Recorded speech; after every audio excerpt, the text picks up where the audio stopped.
Krásný den, přátelé, vítám vás u druhého dílu pořadu Top Car Garage. Tentokrát je tu něco, co bych v životě neřekl, že budu řídit. Dost možná někteří z vás poznají, o co se jedná, jen podle toho ikonického zvuku. Asi si můžeme na rovinu říct, že to, co jste slyšeli, je Amerika. Není to ale jen tak nějaká Amerika. Pojďme se na to společně kouknout.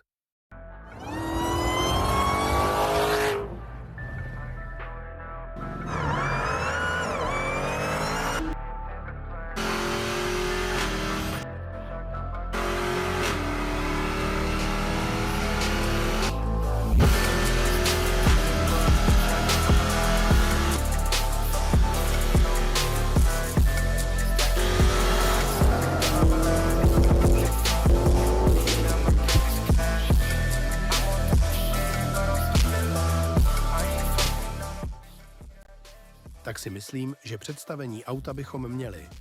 Teď si pojďme ale říct něco blíže k autu. Je to Dodge Challenger SRT Demon 170.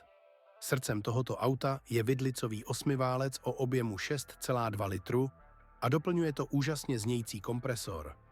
Ten produkuje 1025 koňských sil a šílených 1280 Nm. Za mě je tohle nesmyslně silné auto. K tomu výkonu je samozřejmě stavěná i karosérie a proto celé auto váží 2 tuny.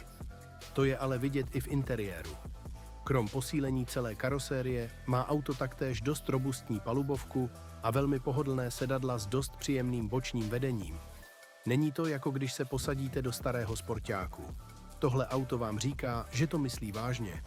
Teď už ale pojďme zpátky do studia. Tak a jsme na konci této epizody.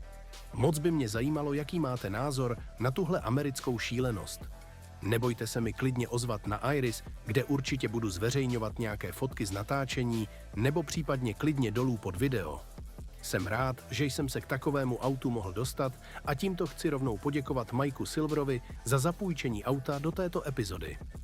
Troufám si v tomto díle vytvořit pomyslnou tabulku a tenhle Dodge v ní zabere hned první místo. Uvidíme, jaké auta tu budeme mít v dalších dílech. Za mne už to bude dneska vše. Doufám, že se vám epizoda líbila a že ji taktéž podpoříte lajkem nebo pěkným komentářem. Já už se s vámi pomalu rozloučím, nicméně pokud by někdo z vás měl zájem o ohodnocení vašeho vozidla, neváhejte mi napsat na Iris nebo na post. Já vám ještě jednou děkuji za shlédnutí této epizody, užívejte auta a zas někdy příště. Sayonara.